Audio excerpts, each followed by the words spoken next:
మరి కొన్ని క్షణాల్లో వైసీపీ కొత్త ఇన్ఛార్జ్ల జాబితాని ప్రకటించబోతున్నారు సజ్జల. మరి కాసేపట్లోనే సజ్జల మీడియా ముందుకు రాబోతున్నారు. 20 నుండి 25 మంది వరకు ఇన్ఛార్జ్ల ప్రకటన ఉండే ఛాన్స్ కనిపిస్తోంది. అలానే ఉభయ గోదావరి జిల్లాల్లో కాపు క్షత్రియ కుల సమీకరణాలతో లిస్ట్ ప్రిపేర్ చేసినట్లుగా తెలుస్తోంది.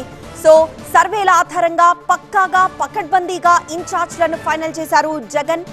టికెట్లు లేని వాళ్ళకి ఇప్పటికే క్లారిటీ ఇచ్చేసింది అధిష్టానం.